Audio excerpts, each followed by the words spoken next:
Sobat Dunia Donghua, kita berjumpa kembali. Tanpa berlama-lama mari kita lanjutkan ceritanya. Selamat mendengarkan dan selamat berimajinasi. Sebelum pedang itu sempat menebas, teriakan burung phoenix menggema di telinganya.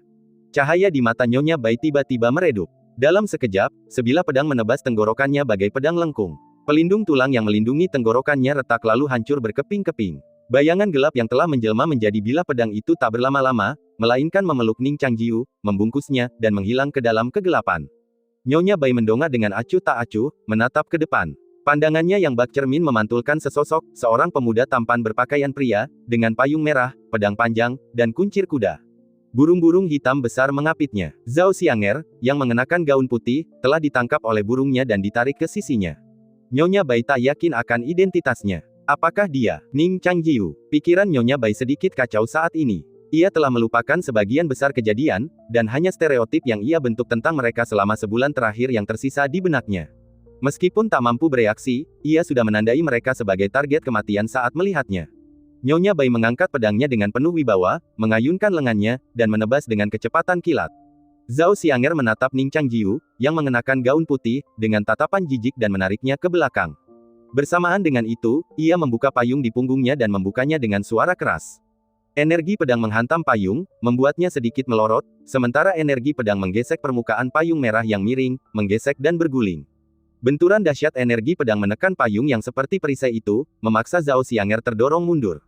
Di belakangnya, Ning Changjiu meletakkan kedua tangannya di punggung indahnya, mencoba menghentikannya terdorong mundur. Keduanya terdorong mundur, satu di depan yang lain. Nyonya Bai memandangi payung tua itu, yang tampak hancur berkeping-keping jika disentuh. Ia memiringkan kepalanya, menunjukkan sedikit fanatisme. Sudut mulutnya melengkung, dan ia mengangkat pedangnya tinggi-tinggi.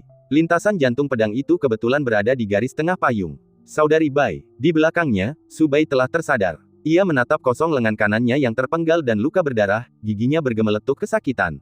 Ia segera mengenali monster berselimut tulang di hadapannya sebagai Saudari Bai. Ia teringat kembali kejadian-kejadian komanya, ketika ia dikendalikan, dan duka mendalam membuncah di hatinya. Ia telah tinggal bersama Nyonya Bai selama sebulan, meyakini bahwa Nyonya Bai memiliki perasaan padanya. Ia sering mempertimbangkan untuk dirasuki, menjadi pedangnya, penyelamatnya, dan tetap di sisinya selamanya setelah semuanya berakhir. Namun pikiran-pikiran ini akhirnya hancur ketika Nyonya Bai menodai pikirannya dengan bulan merah. Ternyata di mata Nyonya Bai, ia selalu menjadi senjata dingin, menunggunya menggunakannya, lalu mengebiri kemanusiaannya dan mengubahnya menjadi pedang terdingin. Harapannya hancur, digantikan oleh amarah dan kebencian. Ia meraih tangan yang jatuh itu dan menghantamkannya ke punggung Nyonya Bai. Pedang panjang itu menghantam punggungnya, gagal menembus, dan jatuh ke tanah dengan dentang putus asa. Nyonya Bai menyerang 3 kali sebelum mendengar pedang itu jatuh. Ia berbalik, menatap pemuda dengan lengan terputus, dan mengangkat pedangnya. Su Bai setengah berlutut di tanah, satu-satunya tangannya terkulai lemas, tak menutupi lukanya, sambil menunggu ajal dengan tenang. Nyonya Bai menatapnya, kilatan perlawanan di matanya. Tulang dan daging, tanya Nyonya Bai otomatis. Su Bai mendengarkan kata-kata teredam itu dan memiringkan kepalanya ke belakang, air mata menggenang di matanya, mengaburkan pandangannya. Nyonya Bai akhirnya tidak menyerang lagi, melainkan berbalik dan menyerang kedua pria yang terlindungi oleh payung merah. 3 serangan pedang pertama hampir membuat Zhao Xianger terpental. Ia memegang payung erat-erat dengan kedua tangan, melindungi dirinya sendiri, suara energi pedang yang menusuk menggores permukaan payung menusuk telinganya. Lengan Ning Changjiu juga sama rentannya, dan setelah membungkuk, tubuhnya bertabrakan langsung dengan punggungnya.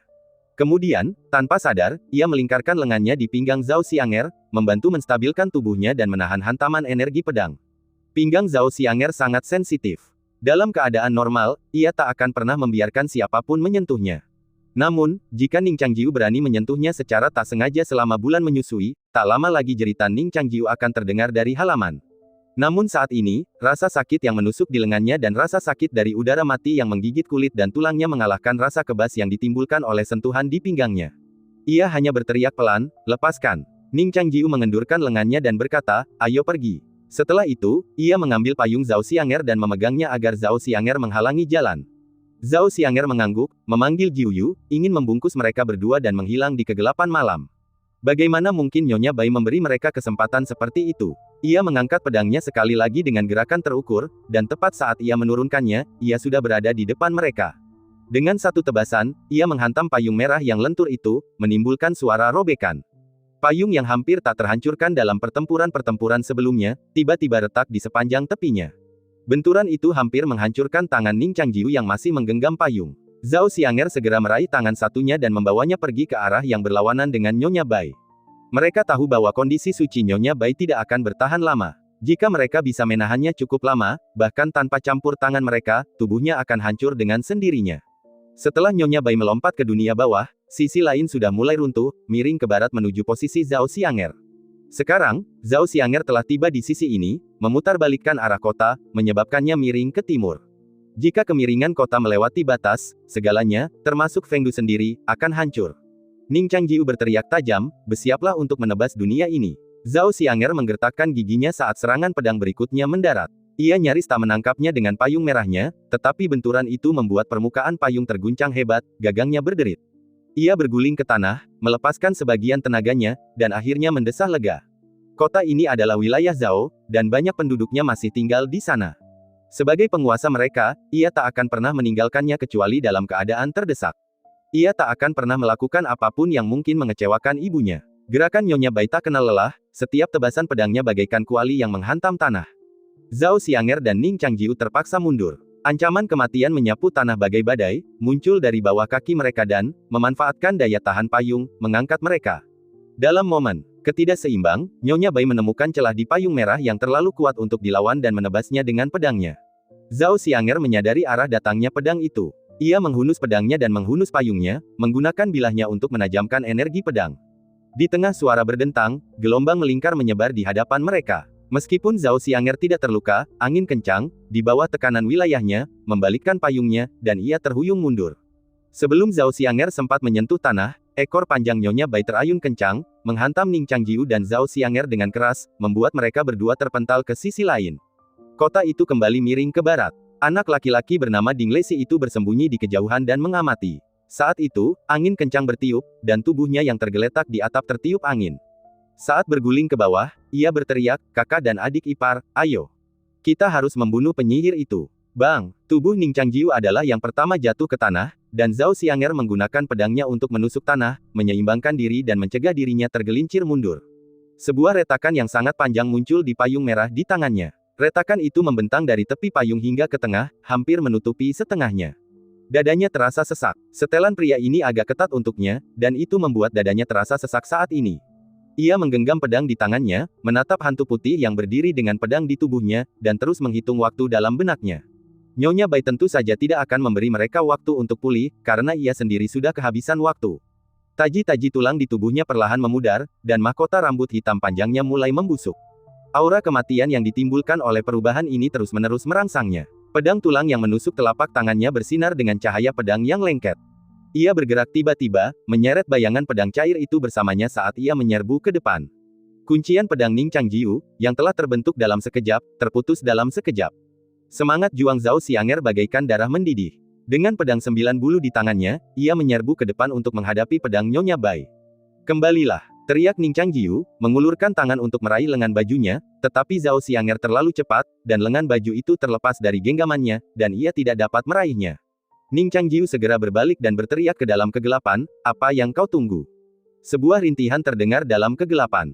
Itu adalah suara sitar. Suaranya seperti suara ratapan, seperti angin yang memilukan menyapu dedaunan yang gugur dari rerumputan, membawa suara yang lambat dan sunyi melintasi ladang. Itulah suara Erhu yang merintih. Hei Wuchang menarik Erhu dan berjalan dari satu kegelapan ke kegelapan lainnya. Di tengah suara Erhu, gerakan pedang Nyonya Bai tiba-tiba terhenti.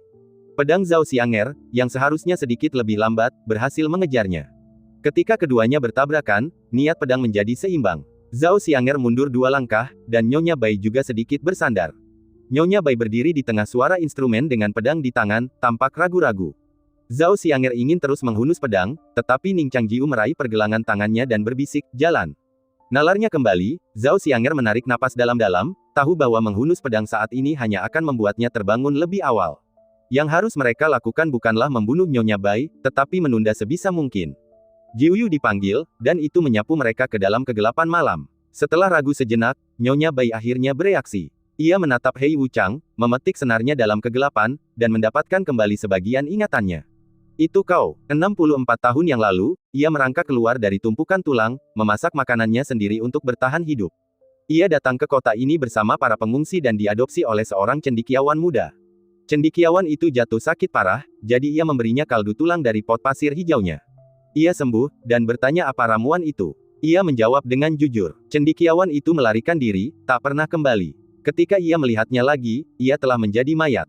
Dipenuhi rasa bersalah, ia mengatur pemakamannya dan melakukan pernikahan hantu dengannya.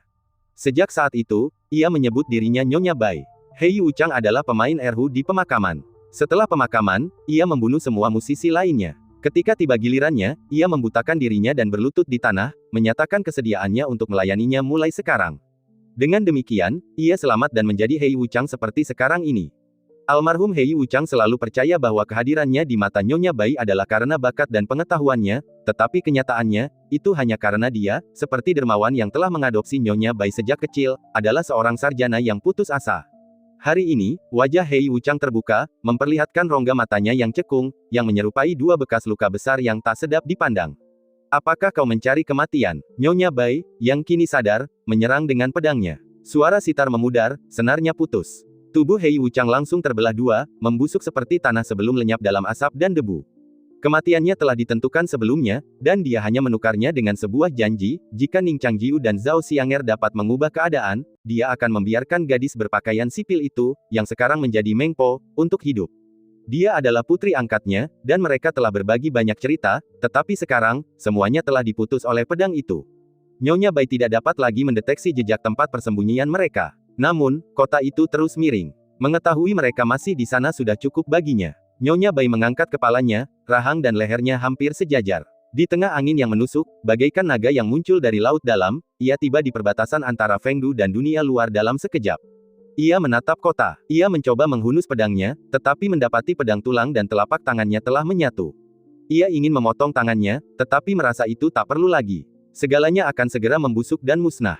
Maka ia pun berbalik. Permukaan lengkung di puncak Fengdu bagaikan busur. Menggunakan seluruh tubuhnya sebagai anak panah, ia melesat lurus ke bawah, melesat cepat, begitu cepat sehingga tak seorang pun bisa menembus dunia ini dan melarikan diri. Ia akan musnah bersama segala yang ada di Feng. Di bawah perisai 9 bulu, Ning Changjiu dan Zhao Xianger berharap mereka bisa bertahan sampai keilahian Nyonya Bai habis dan tubuhnya hancur. Setelah Nyonya Bai meninggal, Zhao Xianger akan menghunus 9 bulu sebagai pedang, membelah dunia yang runtuh dan membiarkan mereka melarikan diri. Ini akan menjaga keseimbangan Fengdu, dan mereka kemudian akan merancang cara untuk menghancurkannya dari luar, sehingga mereka yang masih hidup di dalamnya dapat melihat cahaya matahari. Namun semua ini hancur oleh tindakan Nyonya Bai selanjutnya yang menjengkelkan. Semburan api berkobar dari langit yang gelap. Itu adalah api pedangnya, api mayat yang menyala dari wujud kerangkanya. Di tepi mata air kuning, gadis berpakaian sipil, yang matanya ditutup kain hitam, memaksa dirinya untuk mengabaikan api yang turun dari langit. Ia menutup telinganya, ketakutan, dan meneriakkan sebuah nama, Han Fu. Itu adalah nama Hei Wuchang.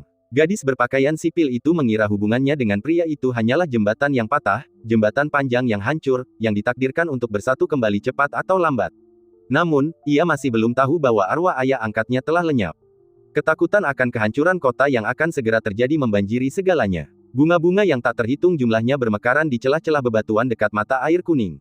Kelopaknya kecil, hampir tidak lebih tebal dari sehelai rambut, melengkung lembut, halus dan rapuh, siap patah tertiup angin sepoi-sepoi. Mereka adalah bunga lili laba-laba merah. Aura kematian kehancuran kota kini menyatu menjadi kelopaknya yang memikat. Keberadaan mereka hanyalah untuk membawa kota itu ke liang lahat, mekar dan hancurnya mereka hanya sekejap. Saat awan gelap berkumpul, hujan turun, dan kilat menyambar, guntur pun menyusul. Saat api merah menyala di langit, bahkan wanita paling rapuh di kota itu pun tahu bahwa kota itu akan hancur. Mereka bahkan tidak punya waktu untuk melakukan ritual apapun, kota itu musnah dalam sekejap. Di atas tempat tidur, Ning Xiaoling berjuang untuk mengangkat tubuhnya yang terluka. Ia juga merasakan hembusan napas kehancuran. Ia bahkan tak sempat memakai sepatu dan berlari keluar tanpa alas kaki. Ia meneriakkan nama Ning Changjiu dan berlari ke arah Meng dengan telepati samar. Dalam kegelapan, sebuah tangan mencengkeramnya. Kakak senior, teriak Ning Xiaoling dan tubuhnya ditarik. Ning Changjiu lega melihatnya. Ia menoleh ke arah Zhao Xianger dan bertanya dengan cemas, apakah sudah terlambat? Ia bertanya apakah Zhao Xianger punya cukup waktu untuk memotong celah ruang dan membawa mereka pergi dari kota yang akan segera dihancurkan ini. Zhao Xianger mengangkat kepalanya, tetapi matanya tampak sangat tenang. Ia menggelengkan kepala dan berkata, sudah terlambat. Ning Changjiu mengepalkan tinjunya dan mengangguk tanpa suara. Mereka semua mengambil keputusan. Kegelapan yang sudah menindas kini terasa semakin pekat. Jari-jari Zhao Xianger menelusuri kanopi payung kuno itu, dan tiba-tiba ia berkata, ketika ibuku memberiku payung ini, ia bilang payung ini bernama Alar the City, dan pedang ini bernama Alar the Nation. Dengan kata-kata ini, ia melangkah keluar dari bayang-bayang 9 bulu dan melambai ke langit. Nyonya Bai, turun bagai bintang jatuh, meninggalkan jejak api yang panjang, berbalik sedikit dan menukik ke arah Zhao Xianger. Payung ini bernama Alar the City, ulang Zhao Xianger. Ning Changjiu mengerti maksudnya. Inilah harapan sang nyonya padanya. Kini kota itu hampir runtuh, bagaimana mungkin ia tetap utuh? Inilah kotanya. Kesadaran Nyonya Bai telah padam. Ia bisa saja seorang perempuan muda, seorang lelaki tua di kursi malas, atau seorang perempuan tua yang menenun lentera. Apapun yang terjadi, ia pada akhirnya akan berubah menjadi pedang. Api kematian yang membara bagaikan teratai merah neraka, dan kengeriannya menjadi keindahan yang tak tertandingi. Ia kini menyerupai ular berbulu, tubuhnya yang terbakar bagaikan ngengat yang terbakar. Zhao Xianger membuka payung merahnya, menyalurkan seluruh energi spiritualnya ke permukaannya. Ning Changjiu mengulurkan tangan dan menggenggam gagang payung itu. Ning Xiaoling, tangannya yang penuh luka pun demikian, menggenggam erat. Mereka mengangkat payung mereka ke arah sosok Nyonya Bai yang seperti pedang. Boom! Layaknya guntur, ledakan dahsyat menggema di seluruh kota, seperti gerbang neraka yang tiba-tiba terbuka. Penderitaan dunia yang keji terbentang dan kemudian lenyap dalam gelombang api yang membakar.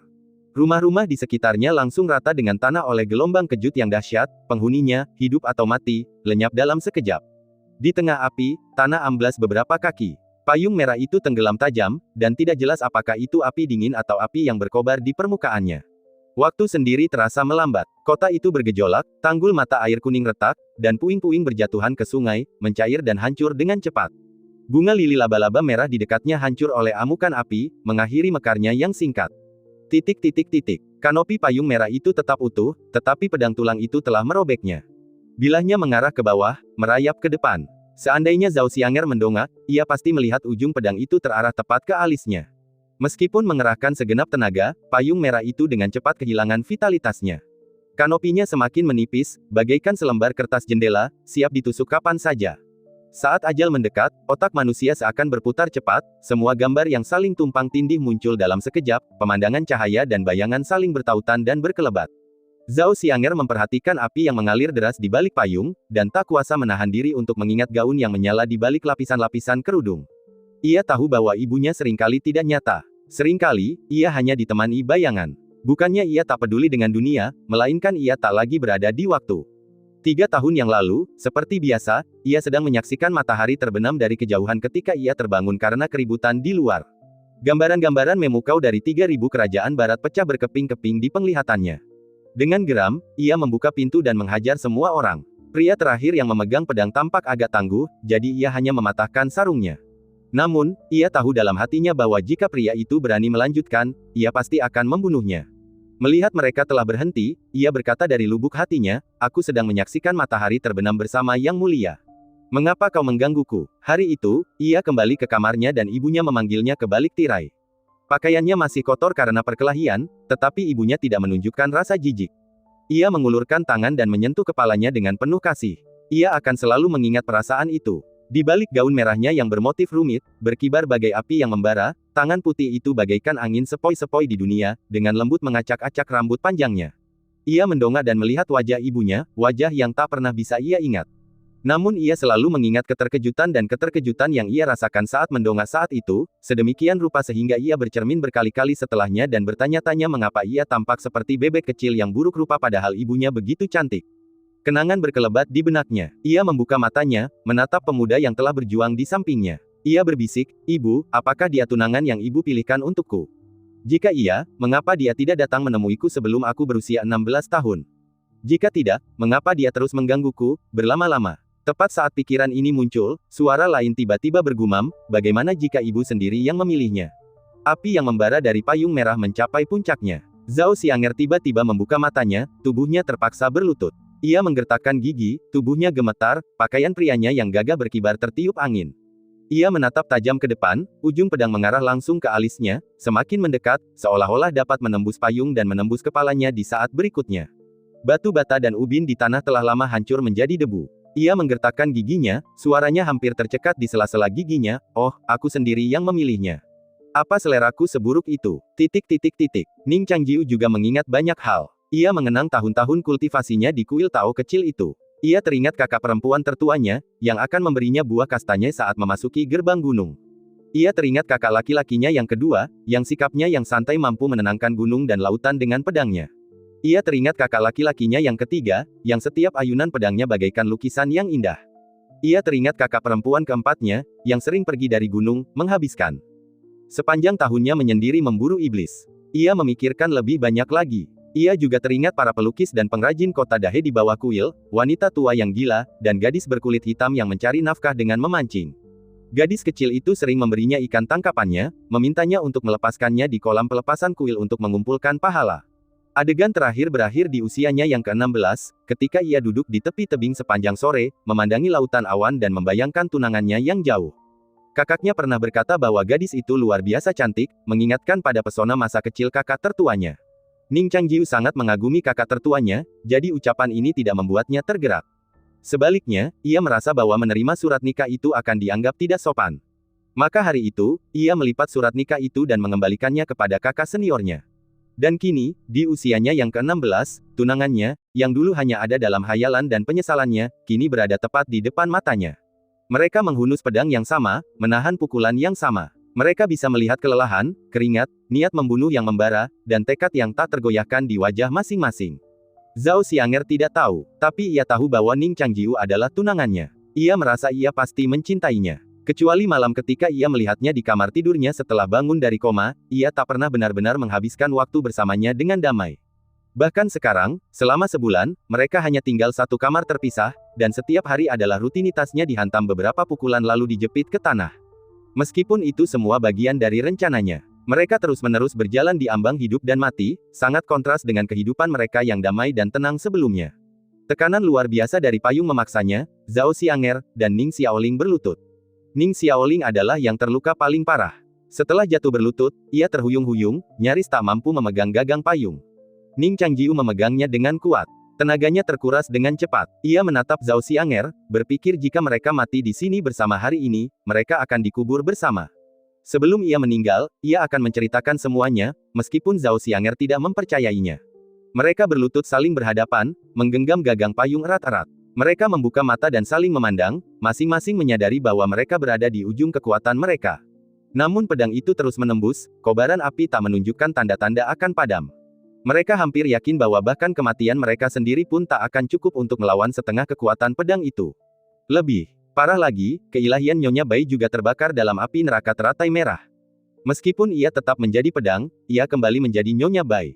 Dengan demikian, aturan Fengdu merangkulnya. Semua individu tingkat tinggi di kota kini berkumpul di sisi barat Huangquan. Kota yang sudah miring itu mulai runtuh tak terbendung. Dalam 10 tarikan napas, bahkan tanpa pedang Nyonya Bai, kota itu pasti sudah runtuh. Zhao Xianger dan Ning Changjiu membuka mata, senyum tipis akhirnya merekah di wajah pucat mereka. Inilah momen yang mereka nantikan. Itu adalah bagian dari rencana awal mereka, dan hasilnya telah membawa mereka ke momen ini. Meskipun prosesnya rumit dan mendebarkan karena kejadian tak terduga, untungnya, hasilnya sesuai rencana. Itu semua bagian dari rencana. Ning Changjiu melonggarkan cengkeramannya pada gagang payung. Cahaya-cahaya yang berubah-ubah muncul di sekelilingnya. Ia mengulurkan tangan dan menggambar formasi langit terbang secara terbalik. Sebelumnya, ia telah meninggalkan formasi baru di lokasi tersebut, yang ditujukan untuk Zhao Xianger, tetapi perubahan mendadak itu telah mengganggu prosesnya. Formasi itulah yang kini ia aktifkan. Zhao Xianger berteriak, menggunakan sisa tenaganya untuk mendorong payung kuno itu. Ia mengangkat kepalanya, gelombang merah tua menerangi wajahnya. Ujung pedang hanya berjarak 1 inci dari alisnya. Dalam sekejap mata, cahaya formasi bersinar dari sisi lain mata air kuning, dan sosok Ning Changjiu tampak seperti siluet dalam cahaya itu. Pada saat itu, langit dan bumi miring, dan semuanya miring ke arah barat.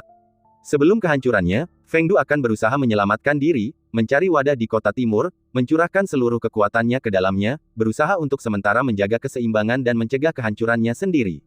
Ning Changjiu adalah wadah itu. Selama sebulan terakhir, tubuhnya telah dicabik-cabik oleh Zhao Xianger berkali-kali, setiap pukulan dirancang untuk menahan kekuatan ini lebih kuat hari ini.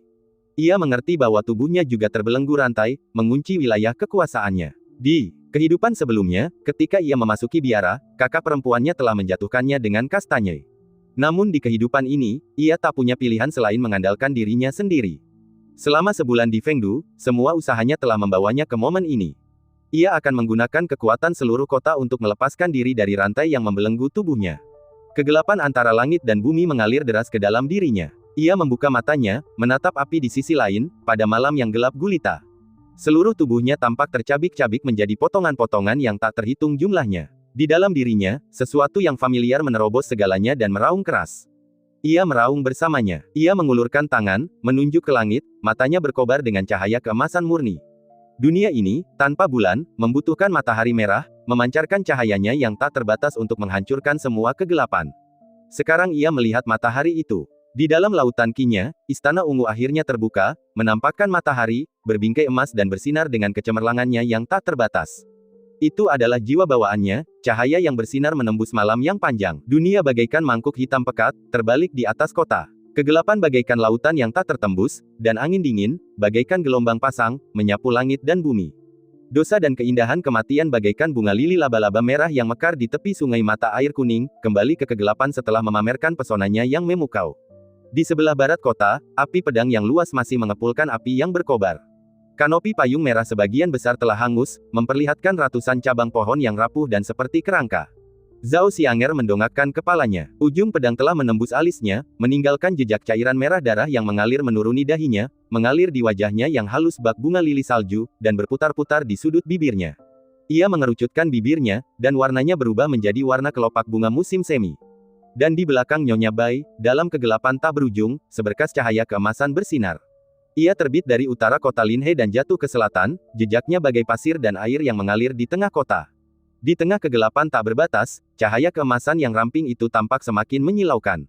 Tepinya beriak bagai emas cair yang mendidih, magma berubah menjadi sungai surgawi yang mengalir melintasi kubah. Di sepanjang tepi cahaya keemasan itu, retakan-retakan halus yang tak terhitung jumlahnya mulai menembus kegelapan dan menyebar. Retakan-retakan itu adalah cahaya, dan secepat cahaya, dalam sekejap mata, ujung seluruh dunia terasa bagai kulit telur yang pecah. Saat disentuh, pikiran Nyonya Bai hampir sepenuhnya hilang, tetapi meskipun begitu, ia masih bisa merasakan cahaya di belakangnya. Cahaya itu membakar punggungnya, dan pelindung tulangnya yang tak terhancurkan bagaikan salju yang lembut dan mencair, dengan cepat melunak dalam cahaya, berubah menjadi tetesan cairan, lalu menguap menjadi uap putih yang mendesis di udara. Uap putih itu mengalir ke dalam api pedang, bagai awan berapi di langit senja. Pandangan Zhao Xianger kabur, dan samar-samar ia melihat burung-burung emas yang tak terhitung jumlahnya terbang melintasi langit. Kemanapun mereka lewat, semua kegelapan ditelan, tetapi hanya suara parau yang mengganggu. Gelombang gelap telah surut, dan Ning Changjiu berdiri di sisi lain mata air kuning. Di belakangnya, matahari merah tua yang bundar bersinar, dan dia berdiri di tengahnya. Rambut hitamnya tergerai bebas, alisnya terukir dengan energi heroik. Sinar matahari merah tua menelusuri garis-garis tajam wajahnya, dan cahaya keemasan yang menyala di pupilnya membuatnya tampak seperti seorang utusan di bawah terik matahari. Kekanak-kanakan 16 tahun telah memudar dari wajahnya, dan dia lebih tampak seperti patung muda yang berdiri di kerajaan Tuhan. Bertengger di bahunya, seekor gagak ramping berkaki 3, seperti tiang bambu, bertengger. Sayap emasnya berkibar dengan percikan listrik dan api yang halus. Melawan matahari merah tua, ia tampak sebagai siluet hitam pekat, bertengger di tengah matahari, di samping Ning Changjiu. Ning Changjiu membuka matanya, menatap langit malam. Kegelapan mulai surut, dan sinar-sinar cahaya dari luar berhamburan masuk, bagai pedang raksasa, mencabik-cabik dunia bersama cahaya keemasan langit malam. Tak terhitung banyaknya burung gagak emas terbang di atas kota yang hancur, mencengkeram tubuh Nyonya Bai. Di tengah hiruk-pikuk teriakan mereka, tekanan payung merah perlahan memudar. Nyonya Bai merasakan tubuhnya remuk, dan tiba-tiba teringat keempat sosok berhidung mancung dan berwajah monyet itu, satu sederhana dan jujur, satu gemuk, satu bertampang garang, satu penuh belas kasih. 64 tahun yang lalu, ia dihajar oleh keempat monyet yang sama ini, tulang-tulangnya remuk menjadi tumpukan. Hari ini, ia seolah kembali ke 64 tahun yang sama. Kewarasannya yang memudar telah kembali, tetapi ia tak lagi memiliki kekuatan untuk melawan. Di tengah burung gagak emas, Nyonya Bai bertahan untuk terakhir kalinya, menjelma menjadi segala hal, kini menjadi rumput liar, kini menjadi kuda putih, kini menjadi mandril, akhirnya menjadi perempuan tua, kini menjadi gadis muda. Namun, betapapun ia bertransformasi, gagak emas tampak, mengawasi semua orang, bagaimana ia bisa lolos. Ning Changjiu tetap tak bergerak, dan gagak emas telah memusnahkan semua klon Nyonya Bai. Nyonya Bai kini kurus kering, tak dikenali. Tulang-tulangnya masih terbakar, keilahiannya yang membusuk mencabik-cabik tubuhnya. Matanya yang cekung menatap Ning Changjiu, suaranya serak dan tak terdengar, kau juga akan mati. Wewenangku didasarkan pada sebab dan akibat. Kau telah terkontaminasi. Cepat atau lambat, kau akan bertemu monyet liar itu dan dibunuh olehnya. Sekalipun kau berhasil selamat, penguasa dunia bawah yang sejati tak akan membiarkanmu pergi. Kata-katanya agak tak jelas. Ning Changjiu mendengarkan dalam diam, lalu berkata, penguasa dunia bawah sudah lama mati. Nyonya Bai menggelengkan kepalanya dengan susah payah, penguasa dunia bawah belum mati. Ia telah mengamati segalanya dari sudut dunia. Suatu hari, ia akan menelan dunia dengan malam abadi. Kau tak bisa menghentikannya, tak seorang pun bisa. Ning Changjiu tidak menjawab. Ia tahu Nyonya Bai benar-benar sudah gila, dan pertanyaan lebih lanjut tak ada gunanya. Gagak emas di bahunya mengepakkan sayapnya, dan Nyonya Bai, yang sudah gemetar, roboh sambil menjerit pelan. Api pedang meredup. Tulang-tulangnya jatuh ke tanah, sebagian besar menjadi abu. Hanya beberapa bagian inti tubuhnya yang jatuh ke tanah, masih bersinar terang. Tekanan pada permukaan payung sepenuhnya menghilang. Zhao Xianger menggoyangkan tubuhnya, dan payung di tangannya jatuh. Ia mendongak, dan cahaya dari luar menembus kota yang telah diselimuti malam kutub selama sebulan penuh, menyinari wajahnya yang cantik. Darah di antara alisnya bagaikan cinabar. Di matanya yang perlahan melebar, ia melihat sosok Ning Changjiu mendekat. Matahari merah di belakangnya sama sekali tidak menyilaukan, melainkan memancarkan cahaya lembut yang perlahan menyelimutinya. Hidungnya berkedut, dan ia tak bisa menahan diri untuk mengingat 8 tahun ketika ia duduk di bawah pohon beringin dan menyaksikan matahari terbenam. Cahaya saat itu juga menyelimutinya seperti ini, mengolesi warna merah pada gaun putihnya yang kotor. Matanya sedikit berair. Ning Changjiu berjalan di depannya, berlutut dengan satu kaki, dan menatapnya sejajar dengan matanya. Zhao Xianger menatap wajahnya yang berlekuk-lekuk, bagaikan dewa di bawah matahari merah. Ia sedikit menurunkan kelopak matanya, menatap gaun putih saljunya, dan berbisik, menjijikkan sekali. Cahaya keemasan di mata Ning Changjiu perlahan menghilang, dan matahari merah di belakangnya perlahan menghitam, lalu menghilang. Gagak emas di lehernya mengepakkan sayapnya dengan lembut, dan serpihan cahaya keemasan jatuh pada Ning Xiaoling dan Zhao Xianger, menyelimuti tubuh mereka sedikit demi sedikit. Setelah cahaya keemasan di mata Ning Changjiu memudar, tubuhnya juga dipenuhi kelelahan yang tak terkira.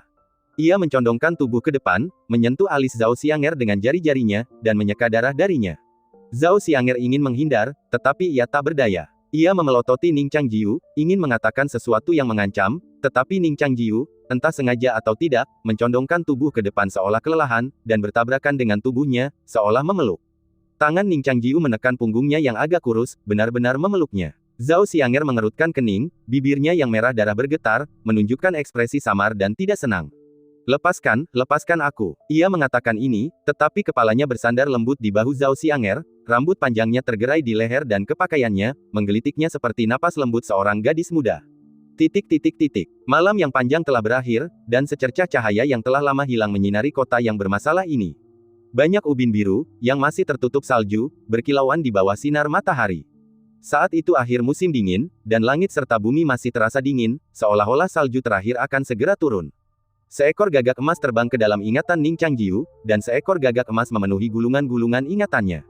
Di kehidupan sebelumnya, tak lama setelah memasuki kuil Tao, ia memasuki alam mistis dan membentuk gagak emas spiritual bawaan. Ia sering memanggil gagak emas untuk berdiri di bahunya, di atas tahta teratai kuil Tao, di dekat pagar kolam pelepasan, di tebing-tebing di tengah pusaran lautan awan, dan di jalan-jalan kuno kota Dahe. Kini, waktu telah berbalik.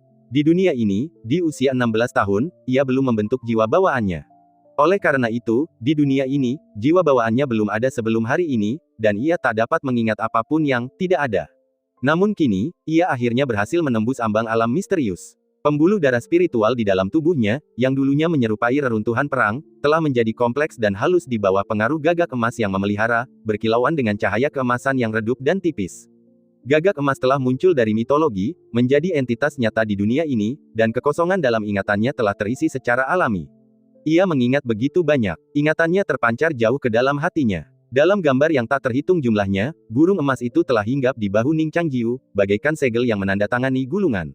Di akhir gambar, tangan sang guru meraih ke dalam dagingnya, dengan paksa mencabut gagak emas dari tubuhnya. Gagak itu beberapa kali lebih besar daripada gagak muda itu sekarang, tetapi tak berdaya melawan jari-jari ramping dan bercahaya itu. Ia menjerit dan meronta, cahaya keemasan di bulunya perlahan memudar. Sang master mengayunkan dahan bagaikan giok dan menebasnya, memutus hubungan terakhir yang tersisa antara gagak emas dan tubuhnya sendiri. Ratapan memilukan gagak emas masih menyelimuti kota Dahe, dan di bawah sinar bulan putih, arus deras menelan semua cahaya. Ia gemetar saat membuka mata. 3 kaki ramping bagaikan bambu bertengger di bahunya. Gagak emas yang masih kecil itu mengalihkan pandangan gelapnya untuk mengamatinya. Warna emas di bulunya begitu segar, bagaikan kembang api yang tak pernah pudar. Ia menatap Ning Changjiu dengan sedikit rasa ingin tahu, sementara tatapan Ning Changjiu dipenuhi usia. Rasanya seperti bertemu teman lama, namun mereka bertemu tanpa saling mengenal. Di samping Zhao Xianger, 9 bulu raksasa yang hitam pekat melipat sayap mereka, menatap penuh rasa ingin tahu ke arah gagak emas di bahu Ning Changjiu. Gagak emas, yang baru lahir, memiliki hasrat alami untuk mencabik-cabik segala sesuatu yang gelap. Ia mengepakkan sayapnya, memanggil 9 bulu 2 kali, lalu, dengan kaki-kaki rampingnya, menerjang maju dengan cahaya keemasan setinggi 1000 kaki. Sebelum Ning Changjiu sempat menghentikannya, ia melihat cahaya di sayap gagak emas telah sepenuhnya diserap oleh Jiuyu. Jiuyu mengangkat kepala dan membusungkan dadanya, mengepakkan sayapnya, dan menjatuhkan gagak emas yang masih muda itu kembali ke bahu Ning Changjiu. Gagak emas itu bergoyang pusing beberapa kali sebelum ia berdiri tegap, menatap tuannya dengan rasa bersalah. Ning Changjiu mendesah, memikirkan betapa agungnya roh bawaan ini ketika ia menerobos malam yang panjang, mengapa ia tampak seperti telah bertemu musuh bebuyutannya ketika bertemu Jiuyu, dan begitu mengecewakan. Bulu mata panjang Zhao Xianger bergetar, dan lengannya sedikit gemetar dalam keadaan setengah sadar, dan ia mengulurkan tangan untuk meraih sesuatu. Ning Changjiu menatap pipi halus yang begitu dekat dengannya, dan tak dapat menahan diri untuk bersandar lembut di sana. Bau darah di tubuhnya perlahan menghilang, dan ada aroma samar di lubang hidungnya. Ia tak kuasa menahan diri untuk mengingat bulan lalu saat Zhao Xianger menindih dan memukulinya. Tangannya secara naluriah menelusuri punggung rampingnya, mengusap lehernya yang jenjang bak angsa, jari-jarinya tersangkut di rambut hitamnya yang tergerai. Ia menemukan ikat rambut merah dan melepaskannya, membiarkan ekor kuda tingginya tergerai, menjuntai di punggung rampingnya. Ning Changjiu setengah memeluknya dan perlahan membaringkannya di tanah. Zhao Xianger berbaring telentang, pakaian prianya berlumuran darah dan sedikit robek, bagian atas pakaiannya ketat, merenggangkan kerutan. Ia seperti menyadari sesuatu, kelopak matanya bergerak-gerak, mencoba membuka. Ning Changjiu awalnya mempertimbangkan untuk melakukan balas dendam kecil, tetapi melihat bulu matanya yang panjang dan bergetar serta bibirnya yang sedikit melengkung membuatnya pusing. Tubuhnya turun selembut awan, dan ia menggigit bibir bawahnya dengan lembut, menggosoknya perlahan. Zhao Xianger tidak yakin apakah ia terjaga atau bermimpi. Ia merasa seperti berada di padang tanpa batas. Cahaya hangat bersinar di atas kepala, membasahi gaun putihnya. Angin sepoi-sepoi bertiup melintasi ladang-ladang tinggi, menerbangkan rumput liar bagai gelombang gandum. Bunga-bunga dandelion di kejauhan tertiup angin kencang, berterbangan melewati sisinya. Beberapa menempel di lengan bajunya, beberapa hinggap di lehernya, dan beberapa hinggap di bibirnya. Ia merasakan sedikit gatal, dan tanpa sadar mengerucutkan bibirnya, menggenggam bunga dandelion yang selembut kapas di antara keduanya. Ia merasa sangat rileks. Angin sepoi-sepoi membawa kelembutan tak terhingga yang membuatnya ingin segera tertidur di sana, tidur selama berhari-hari dan bermalam-malam yang tak terhitung jumlahnya. Ning Changjiu juga sedikit mabuk. Kelelahan luar biasa yang dialaminya selama beberapa hari membebaninya. Sinar matahari yang telah lama hilang bersinar terang, membuatnya enggan membuka mata. Secara naluriah ia memeluk tubuh lembut nan harum itu, menekannya dengan lembut, sentuhan sesuatu yang lembut dan kokoh menyelimutinya. Zhao Xianger tanpa sadar mengulurkan tangan dan memeluknya, jari-jarinya mengusap rok putih Ning Changjiu. Tubuh Ning Changjiu yang tegang terasa rileks. Tangan yang dulu memberinya begitu banyak pukulan berat kini terasa begitu dingin dan lembut hingga seakan melelehkan bekas luka. Mereka kini berada di tengah lubang, jenazah Nyonya Bai masih teronggok di pinggir.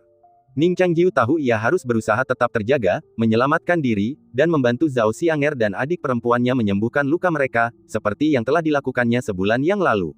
Namun, aroma lembut pelukan gadis itu membuatnya enggan untuk bangun, dan pikirannya perlahan memudar. Tangannya perlahan terlepas dari leher gadis itu. Dalam keadaan tak sadar, ia seolah berada di lanskap pegunungan yang bergelombang. Ia berjalan melewatinya, lerengnya tidak rata dan landai, keindahan alam yang menakjubkan. Ia meluncur melewati lengkungan menanjak, perlahan menurun, dan tak lama kemudian, sebuah jalan setapak pegunungan yang sempit terbentang di hadapannya. Kedua lengannya sedikit melengkung ke dalam, seperti pinggang ramping seorang gadis. Ia terus maju, dan tiba-tiba sebuah bukit muncul. Bukit itu tampak seperti baru disiram hujan musim semi, tanahnya begitu lunak sehingga setiap lompatan yang ia lakukan terasa memantul lembut di rerumputan yang lembut. Ia melompat dan berguling-guling seperti ini berkali-kali sebelum ia menyadari bahwa sebuah jurang sempit telah terbelah sedikit di tengah bukit. Jauh di dalam jurang itu, seolah tersembunyi sebuah mata air, dan ia bisa mendengar suaranya. Ia melangkah maju di sepanjang tepi jurang, merasa seolah-olah sedang melangkah dengan goyah di atas permukaan batu, di ambang kejatuhan. Ia menyeberangi jurang dengan sempit, dan lebih jauh di depan terbentang jalan setapak pegunungan yang datar. Jalan setapak itu begitu lurus dan ramping sehingga ia melangkah dengan ringan, seolah takut sedikit saja akan meninggalkan jejak kaki yang dangkal. Di tengah jalan setapak, Ning Changjiu mendongak dari keadaan setengah tidur dan setengah terjaga, dan tiba-tiba melihat seorang gadis muda berdiri di sana, menatapnya. Gadis itu adalah Zhao Xianger. Seolah-olah mimpi mereka telah bertabrakan. Setelah sesaat terkejut, mereka berjalan perlahan menuju satu sama lain, mendekat dengan lembut. Angin yang menerpa pipi mereka membawa aroma rumput hijau, dan awan di langit perlahan tenggelam, menyelimuti mereka. Malam tiba dengan tenang, dan kesadaran yang samar-samar pun tenggelam perlahan demi sedikit.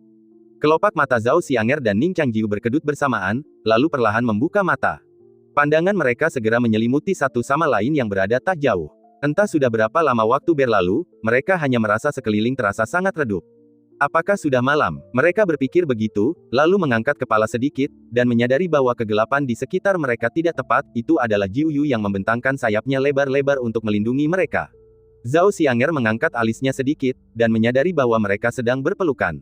Punggungnya terasa gatal, dan seperti ada sesuatu yang menekan pahanya. Ia mengerucutkan bibirnya, memancarkan aura pembunuh yang samar. Ning Changjiu merasakan aura pembunuh, dan akhirnya sedikit tersadar. Ia mendapati tangannya berada di paha ramping gadis itu, sekencang rebung di musim semi.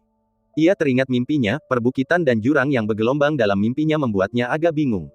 Ia menatap gadis di hadapannya, menyadari pipinya yang dulu sepucat kertas emas, kini bermandikan cahaya lembut, seperti leci yang baru dikupas.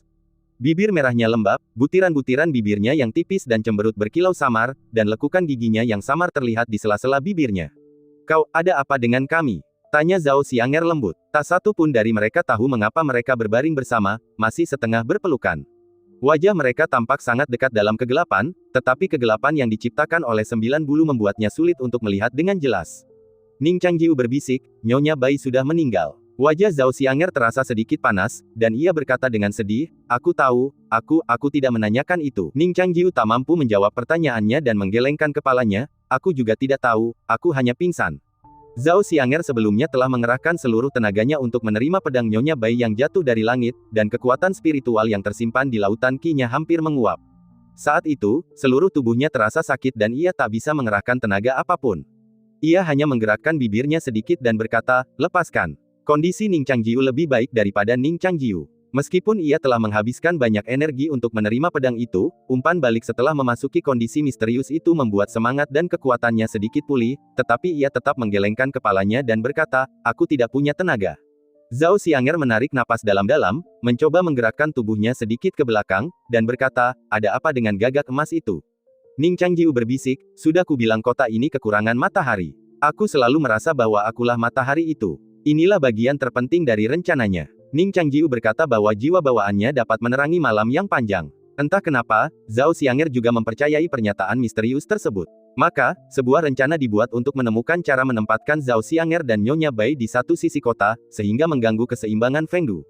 Kemudian, Ning Changjiu akan berdiri di sisi yang lain. Dengan cara ini, Feng Du, untuk menjaga keseimbangan, akan mengisi tubuhnya dengan kekuatan primordialnya sendiri. Kekuatan ini mungkin cukup untuk membantunya melepaskan diri dari belenggu fisiknya dan memanggil matahari yang menyala-nyala jauh di dalam hatinya.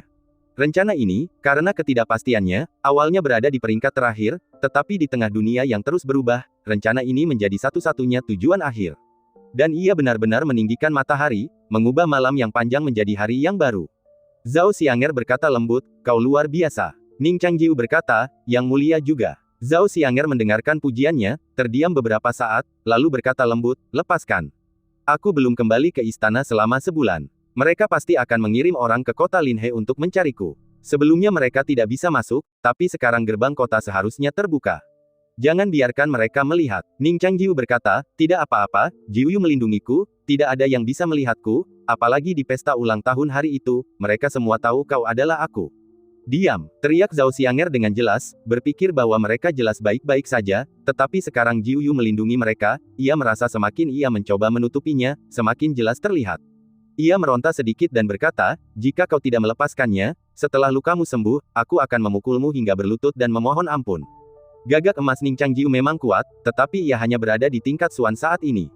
Setelah kekuatan spiritual mereka pulih, ia jelas bukan tandingannya. Namun, kini kekuatan spiritual Zhao Xianger telah habis, dan ia meringkuk sedikit di bawah perlindungan Jiu Yu. Kata-katanya yang lemah bercampur dengan aura pembunuh yang samar, membuatnya tampak semakin lemah saat itu. "Nona Zhao, beraninya kau mengungkit hal ini di saat seperti ini?" Sungguh tidak pantas. Ning Changjiu tersenyum lembut, mendekat, menatap lekuk pipinya dalam gelap, dan menatap matanya.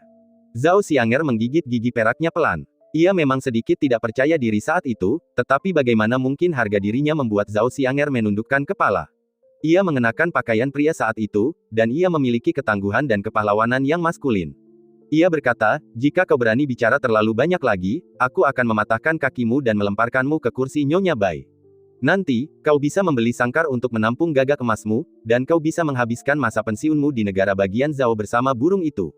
Ning Changjiu memuji, Yang Mulia memang seorang pahlawan wanita. Sesaat kemudian, Zhao Xianger menggigit bibir bawahnya dan berkata dengan marah, kau menyentuh bagian mana?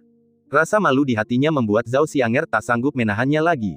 Ia mengumpulkan tenaga dan meninju dada Ning Changjiu. Ning Changjiu mengerang kesakitan dan mengepalkan tinjunya. Kemudian mereka berdua mulai bertarung di bawah perlindungan Jiu Yu. Sesekali, terdengar suara lengkingan bercampur erangan malu Zhao Xianger. Ning Changjiu, kau, beraninya kau. Keduanya bertarung cukup lama sebelum akhirnya menyerah dan berdamai. Salah satu dari mereka berbaring tengkurap, yang lain telentang, masing-masing mengerahkan seluruh tenaga mereka. Ketika Jiu Yu menarik sayapnya dan cahaya menyinari mereka, Zhao Xianger dan Ning Changjiu berharap bisa menggali lubang di tanah dan merangkak ke dalamnya bersama-sama. Ning Xiaoling duduk di satu sisi, menatap mereka dengan takjub. Di pelukan gadis muda itu, ia memegang gagak emas. Gagak itu baru saja menyembuhkan luka-lukanya, memungkinkannya untuk segera bangun. Kini, gagak emas menari-nari di antara jari dan lengannya, sebuah gestur yang penuh kasih sayang. Ning Xiaoling mengelus bulu gagak emas, mengingat suara renyah tadi. Ia teringat sesuatu yang aneh, wajahnya memerah. Ia hanya bingung. Saudari Xianger dan kakak senior jelas berpakaian lengkap. Tatapan Ning Xiaoling kosong. Yang paling membuat mereka ngeri adalah kerumunan yang tiba-tiba berkumpul di luar lubang. Banyak dari mereka mengenakan seragam resmi. Kebanyakan dari mereka dengan cemas mencari permaisuri, setelah sebelumnya dihalangi memasuki Fengdu. Mereka berlutut di tepi lubang, kepala tertunduk, membuktikan bahwa mereka tidak melihat dan mendengar apapun. Zhao Xianger gemetar karena marah, berharap ia bisa menarik 5 ekor kuda tinggi dan mencabik-cabik pemuda terkutuk itu menjadi 6 bagian.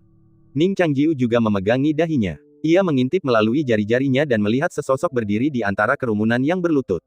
Matanya sedikit melebar, mengamati lengan baju yang berkibar dan jubah pedang yang seputih salju di bawah sinar matahari.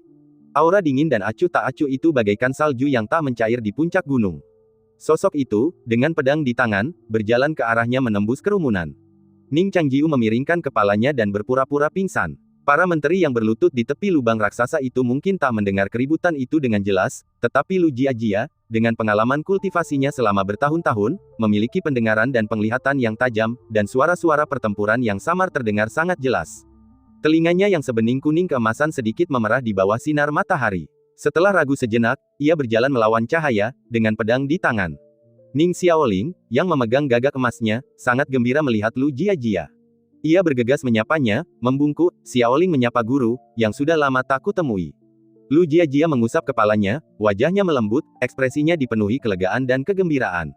Ia tersenyum dan berkata, senang kau baik-baik saja, Xiaoling. Apa yang terjadi di kota ini bulan lalu? Bagaimana kabarmu? Beberapa hari yang lalu, Yujian Tianzong telah dibuka kembali, dan para murid yang pulang kampung untuk tahun baru telah berangsur-angsur kembali, tetapi Ning Changjiu dan Ning Xiaoling belum juga kembali. Lu Jiajia awalnya mengirim orang ke kota kekaisaran untuk mencari mereka, tetapi mengetahui bahwa permaisuri Zhao juga telah hilang selama sebulan. Merasa gelisah, ia bertanya kepada Lu Yuanbai tentang kemana Lu Yuanbai mengirim mereka hari itu. Ia kemudian mengetahui bahwa mereka telah pergi ke kota Linhe, sebuah kota terpencil di perbatasan Zhao. Desas-desus tentang kota Linhe yang berhantu dan dikelilingi oleh penghalang telah menyebar luas. Lu Jiajia, yang sedang menyendiri, baru saja mengetahui berita itu. Ia bergegas ke sana semalaman, hanya untuk menemukan bahwa penghalang itu jauh lebih kuat dari yang ia bayangkan. Ratusan serangan pedang terbukti tidak efektif dalam mengiris kegelapan yang menyelimuti kota. Cemas dan tak berdaya, ia dan banyak orang lainnya menunggu di luar kota selama 3 hari. Setengah jam yang lalu, seberkas cahaya tiba-tiba muncul dari kegelapan yang pekat, menembus langit di atas kota. Itu tidak menyerupai pedang, melainkan kilatan petir tipis yang membeku di awan gelap. Petir ini menghancurkan suasana hati Lu Jiajia yang sudah muram. Semuanya terjadi dengan cepat. Kegelapan retak bagai kulit telur, runtuh dalam sekejap. Penghalang kota runtuh dalam hitungan detik. Matahari musim dingin, meskipun dingin, cukup terang untuk menembus kota yang tak bernyawa, menusuk mata dengan cahaya yang membuat air mata mengalir. Di dalam kota, para mayat hidup telah lama dilahap oleh cacing-cacing jiwa yang telah melahap Nyonya Bai dalam perjuangan terakhirnya yang putus asa untuk mencapai keilahian. Hanya beberapa ratus yang selamat, bergantung pada nasi mentah. Mereka semua pucat dan kurus, perut mereka sakit karena gangguan pencernaan yang menyiksa mereka hari demi hari. Hingga hari ini, mereka telah menyaksikan gejolak api dan kilat melesat di langit, menyaksikan matahari masuk dan memandikan bumi. Namun, banyak yang tetap meringkuk di rumah mereka dalam ketakutan. Sinar matahari di luar tidak hanya tampak tak nyata tetapi juga membawa teror yang menusuk jiwa mereka. Mereka bahkan tidak tahu apakah mereka hidup atau hantu, takut mereka akan dimusnahkan oleh sinar matahari. Sang penyanyi, yang telah menjadi tukang perahu jiwa setelah kematian, muncul dari bayang-bayang loteng yang tak berujung. Ia adalah hantu, dan saat ia melangkah ke dalam cahaya, cahaya itu menusuknya bagai pedang. Ia hanyalah sosok tak berarti di kota ini. Sebelum kerajaan Fengdu benar-benar berdiri dan dapat menampung jiwa-jiwa seluruh provinsi selatan, pengaruhnya terhadap Fengdu bahkan lebih kecil daripada pengaruh kepala sapi dan wajah kuda. Karena itu, dari awal hingga akhir perang, tak seorang pun memperhatikannya. Ia bersembunyi di sudut terpencil, takut akan cahaya dan kegelapan, hingga akhirnya terbangun dari mimpinya.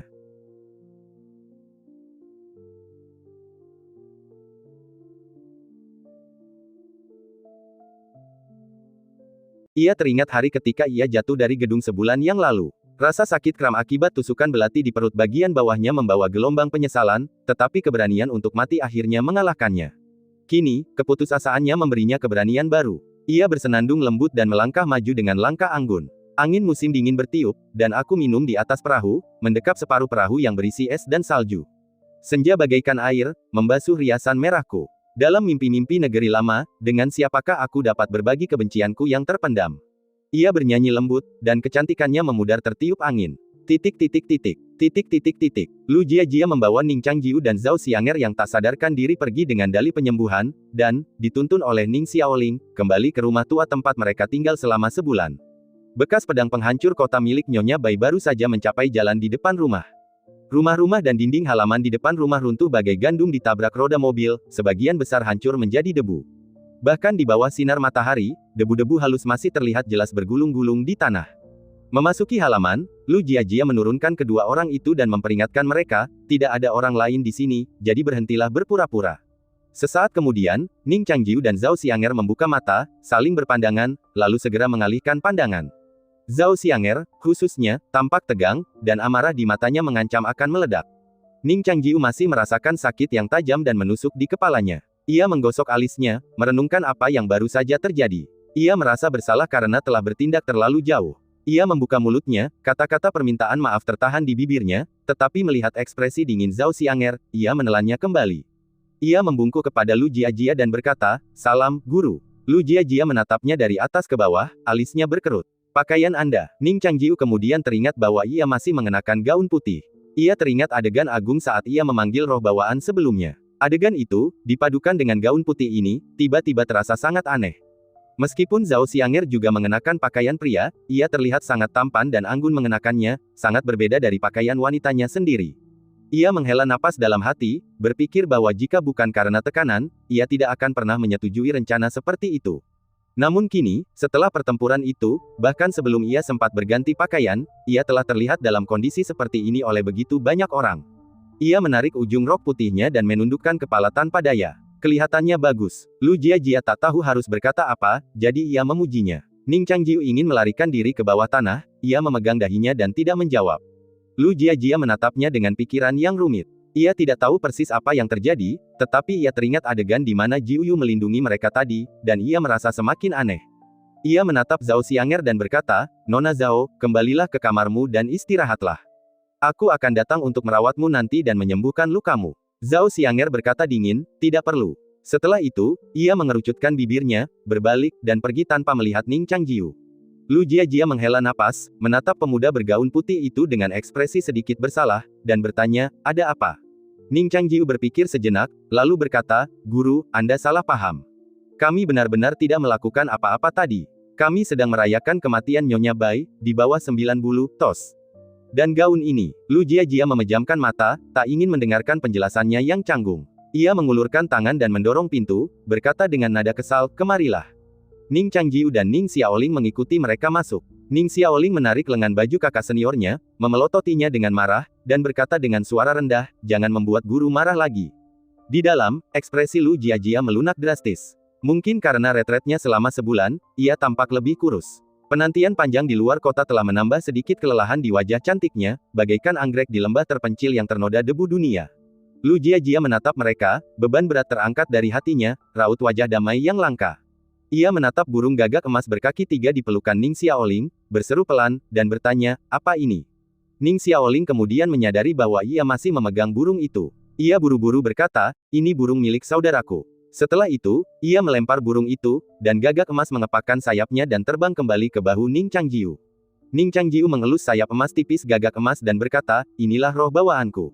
Lu Jiajia bertanya dengan heran, roh bawaan. Ning Changjiu mengangguk dan berkata, aku telah memasuki alam misterius. Lu Jiajia tidak mempermasalahkannya. Ia memandang burung itu dan merasa bahwa ia hidup dan nyata. Roh bawaan seharusnya hanya berupa kulit, dan semua yang mereka tampilkan adalah hasil dari kesadaran manusia dan pengaruh potensi hewani manusia.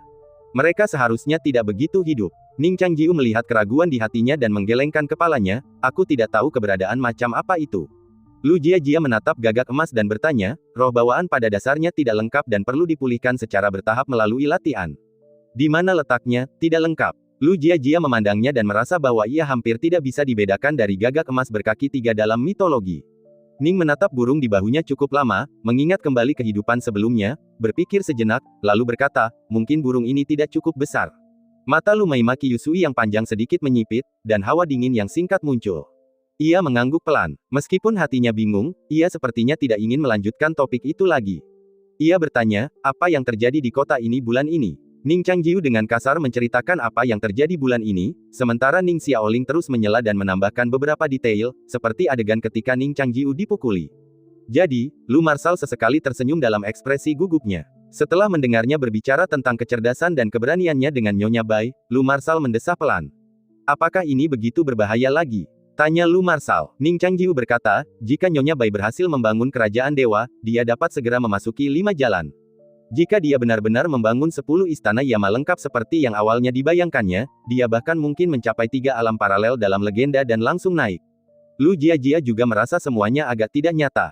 Ia bertanya, Anda mengatakan bahwa tubuh Nyonya Bai adalah salah satu mayat dewa tertentu yang hancur. Ning Changjiu menjawab, memang demikian dalam gulungan gambar yang diungkapkan oleh logika mitologis pada saat itu. Hanya saja logika mitologis awalnya salah, yang menyebabkan kegagalan kerajaan dewa ketika hendak dibangun. Lu Jiajia berpikir sejenak dan berkata, monster tulang itu merangkak keluar dari gurun selatan.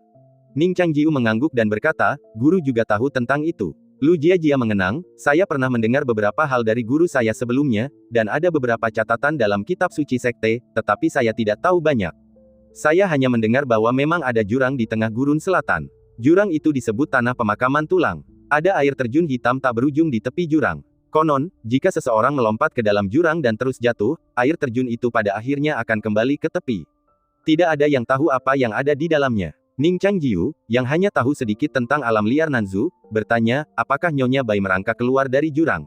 Lu Jiajia berkata, jika catatan itu benar, dinding jurang itu pasti sangat sulit dilewati. Bagaimana mungkin dia bisa memanjat keluar? Ning Changjiu juga tidak tahu. Ia merasakan hawa dingin di punggungnya. Jika monster yang berubah dari hanya sebagian mayat saja begitu kuat, seperti apa keberadaan tulang dewa itu semasa hidup? Lu Jiajia berkata, para penguasa 12 kerajaan itu abadi. Pemilik tulang dewa itu pasti memiliki status kedua setelah penguasa kerajaan dewa. Ning Changjiu mengingat catatan dalam teks-teks kuno. Legenda mengatakan bahwa di dalam kerajaan dewa, selain penguasa, ada juga para pendeta. 2 pendeta terkuat di antara mereka dikenal sebagai utusan dewa dan penguasa surgawi. Karena para penguasa dewa tidak dapat meninggalkan kerajaan mereka sendiri, mereka mengandalkan para pendeta ini atau proyeksi mereka sendiri untuk memengaruhi dunia manusia. Legenda mengatakan bahwa para utusan ilahi dan penguasa surgawi keduanya mencapai 3 alam legendaris, mendekati puncak alam manusia. Namun, jika mereka benar-benar pendeta dari kerajaan ilahi tertentu, kekuatan mereka begitu dahsyat sehingga siapa, selain penguasa kerajaan ilahi, yang dapat membunuh mereka? Apa sebenarnya yang terjadi ketika para dewa jatuh 500 tahun yang lalu? Ning Changjiu menghela napas panjang, merenungkan hal-hal yang berada di luar kemampuannya saat ini. Meskipun Laut Qi Istana Ungu dan pembuluh darah spiritualnya telah pulih, mengolah alamnya masih merupakan proses yang panjang. Bahkan di kehidupan sebelumnya, ia telah berkultivasi selama 24 tahun penuh. Ning Changjiu bertanya, giliran siapa yang akan menjaga dunia manusia tahun ini? Lu Jiajia menjawab, sekarang adalah tahun pemburu kekosongan. Sebentar lagi akan tiba bulan terabaikan para dewa. Setelah bulan terabaikan para dewa berlalu, tahun penguasa berdosa akan dimulai. Ning Xiaoling mendengarkan, terkejut dan penasaran. Ia tak dapat menahan diri untuk bertanya, apa itu pemburu kekosongan dan penguasa berdosa? Pengetahuan ini hanya diperoleh oleh mereka yang telah mencapai tingkat kultivasi tertinggi, dari buku-buku yang ditemukan di menara-menara tinggi puncak bagian dalam. Meskipun pengetahuan ini sendiri bukan rahasia, karena melibatkan makhluk-makhluk paling kuat di dunia, banyak praktisi takut akan tabu yang sulit dipahami dan jarang membahasnya. Setelah Ning Xiaoling bertanya, Lu Jiajia menjelaskan, ini adalah nama kehormatan dari dua penguasa kerajaan ilahi. Legenda mengatakan bahwa kedua belas penguasa mengikuti aturan yang tetap, dan setiap tahun salah satu dari mereka akan menjaga dunia manusia, dan setiap siklus berlangsung selama 12. Konon akan ada jeda 1 bulan di antara mereka masing-masing. Selama bulan itu, jumlah roh jahat dan hantu di seluruh dunia akan berlipat ganda, sehingga disebut bulan terabaikan dewa. Selama bulan itu, semua sekte akan mengesampingkan perjuangan mereka dan fokus pada pengusiran setan bagi dunia manusia. Ning Xiaoling telah mendengar beberapa hal tentang bulan terabaikan dewa sebelumnya, dan sekarang ia benar-benar memahaminya. Ia berkata, mengapa ada jeda 1 bulan ini? Lu Jiajia menggelengkan kepala dan berkata, ini adalah salah satu hukum langit dan bumi yang telah ditetapkan. Aku tidak tahu alasan spesifiknya. Misalnya, bulan tak bertuan tahun ini jatuh pada April, tahun depan Mei, dan tahun berikutnya Juni. Ning Changjiu memikirkan sesuatu yang selalu ia abaikan dan berkata, dengan kata lain, sebenarnya butuh 13 tahun bagi kedua belas penguasa kerajaan ilahi untuk menjaga dunia manusia. Lu Jiajia mengangguk dan berkata, benar. Sebuah cahaya melintas di benak Ning Changjiu, dan ia samar-samar merasa telah menyentuh sesuatu, tetapi ia tidak dapat memikirkan arah spesifiknya. Ning Xiaoling tersenyum dan berkata, mungkin bulan ketika para dewa pergi adalah ujian bagi kita para kultivator. Lu Jiajia juga tertawa. Tahun ini, selama bulan tak bertuan, Xiaoling harus berprestasi. Mereka yang membunuh roh jahat paling banyak setiap tahun akan menerima hadiah dari 4 puncak. Ning Xiaoling mengenang saat hantu gunung menyerang kota dan mengangguk penuh semangat. Mengusir iblis dan monster adalah tugas para kultivator. Lu Jiajia tersenyum puas. Ning Changjiu bertanya, bagaimana retret guru bulan ini? Senyum Lu Jiajia sedikit memudar, tetapi ia tidak menyembunyikannya. Alam daomu telah meningkat lebih dari cukup, tetapi kultivasimu belum. Ning Changjiu menatap burung gagak emas di bahunya dan berkata dengan ragu, mungkin aku punya cara. Ning Xiaoling tiba-tiba teringat bahwa luka-lukanya telah disembuhkan oleh burung emas yang indah ini. Saat itu, ia merasakan sesuatu yang hangat menyelimutinya, seolah-olah ia sedang menyaksikan matahari terbenam yang besar di hutan belantara yang sunyi. Ia segera berkata, mungkin burung kakak senior bisa membantu guru Jiajia menyembuhkan luka-lukanya. Setelah mengatakan itu, ia menatap mereka dengan penuh semangat, hanya untuk menyadari bahwa entah mengapa, kakak senior dan guru tampak memasang ekspresi aneh di wajah mereka. Ning Changjiu adalah yang pertama tersenyum, memecah kecanggungan, dan berkata, adik perempuan, izinkan aku memperkenalkanmu, burung emas ini disebut gagak emas berkaki 3. Gagak emas. Ning Xiaoling tampak berpikir, aku pernah mendengarnya, gagak emas menyembunyikan kecantikannya. Oh, menyembunyikan kecantikannya. Mengapa jiwa bawaan kakak senior begitu aneh? Lu Jiajia tahu kondisi tubuhnya. Pukulan di punggungnya oleh tuan tua ekor merah hari itu terlalu dalam, dan 2 titik akupuntur di Yunqi Baifu hampir hancur. Jika bukan karena fisik roh pedangnya yang istimewa, jika itu adalah kultivator biasa lainnya, bukan hanya jalur kultivasinya seumur hidup akan hancur, tetapi kemungkinan besar dia juga akan mati. Karena dia terlalu menyadari kondisi tubuhnya, dia semakin putus asa. Dia memperkirakan bahwa dengan tingkat pemulihannya saat ini, akan memakan waktu setidaknya 3 hingga 5 tahun. Seorang kultivator bisa saja menunggu selama itu, tetapi jika upacara suksesi pemimpin sekte berlangsung lebih awal. Ia tak terlalu berharap pada kata-kata Ning Changjiu. Ia menghela napas, temui Nona Zhao dulu, dia tampak sangat marah. Ning Changjiu mengerutkan bibir dan mengangguk, baiklah. Ketika terdengar ketukan di pintu, Zhao Xianger sedang duduk di sofa, bermeditasi dan menyembuhkan diri. Payung merah tua di sampingnya kini compang camping, separuhnya hampir terbakar oleh api neraka teratai merah. Jika ia membukanya saat hujan, payung itu pasti akan bocor. Kondisi fisiknya juga semakin memburuk. Ini adalah kedua kalinya ia kelelahan, jauh lebih parah daripada yang dialaminya sebulan sebelumnya. Ketika ia mengangkat payungnya untuk menangkis serangan tubuh sebagai pedang Nyonya Bai, ia merasa seolah-olah seluruh kota runtuh menimpa tubuhnya, setiap tulangnya menegang hingga batasnya. Jika Nyonya Bai mengerahkan lebih banyak kekuatan lagi, ia pasti sudah binasa karena pukulan itu. Dan dia sudah membayar begitu mahal, tapi Ning Changjiu malah mempermalukannya seperti ini. Meskipun dia memukulinya sampai babak belur setiap hari, itu juga demi kebaikan bersama. Bagaimana mungkin dia begitu picik? Dia begitu patuh ketika dipukuli, tapi bagaimana mungkin dia menjadi seperti ini sekarang setelah membentuk jiwa bawaan? Dia menyentuh bibirnya yang agak gatal, memikirkan mimpi aneh yang baru saja dialaminya, lalu memikirkan pemandangan di bawah Jiuyu setelahnya. Bagaimana mungkin Ning Changjiu begitu tak tahu malu, beraninya dia. Dia mengumpat dalam hati, dan rasa sakit yang membakar di tubuhnya semakin parah. Dia menarik napas dalam-dalam, tanpa memikirkannya, lalu menundukkan kepalanya, dan mendapati bahwa setelan jas pria putih yang tidak pas ini juga milik Ning Changjiu. Melihat setelan ini, dadanya semakin sesak. Dia meraih ke belakang kepalanya, mengumpulkan rambut hitamnya yang menumpuk seperti awan gelap, lalu mulai membuka kancing bajunya, berniat berganti pakaian baru. Terdengar ketukan di pintu. Zhao Xianger, mencengkeram roknya, berkata, "Enyahlah." Ning Changjiu berkata, "Saya butuh sesuatu dari Yang Mulia." Zhao Xianger bertanya, "Ada apa?" Ning Changjiu merenung sejenak, lalu bertanya dengan ragu, "Ganti baju." Zhao Xianger tak tahan lagi. Kekuatan spiritualnya sedikit pulih, dan ia tiba-tiba bergerak. Pintu terbuka, dan Ning Changjiu merasakan angin kencang menerjangnya, diikuti sebuah pukulan. Kali ini, ia bahkan tak mampu menahan pukulan itu sebelum Zhao Xianger menjepitnya ke tanah. Ia duduk di atasnya dengan kaki terbuka lebar, memukulinya dengan tinjunya. Ning Changjiu tahu ia ingin melampiaskan amarahnya, jadi ia hanya melakukan perlawanan kecil, hanya untuk mencegah Lu Jiajia dan Ning Xiaoling mendengar. Ia berusaha mati-matian untuk tidak bersuara atau memohon ampun. Ketika akhirnya ia bangkit dari tanah dengan wajah memar, Zhao Xianger menggosok-gosok tinjunya, juga berkeringat deras, tetapi ia tampak masih marah. Ia berkata, "Kembalilah dan ganti bajumu. Siapa yang mau memakai baju yang sudah kau pakai?" Setelah itu, ia membanting pintu lagi, meninggalkan Ning Changjiu sendirian di luar.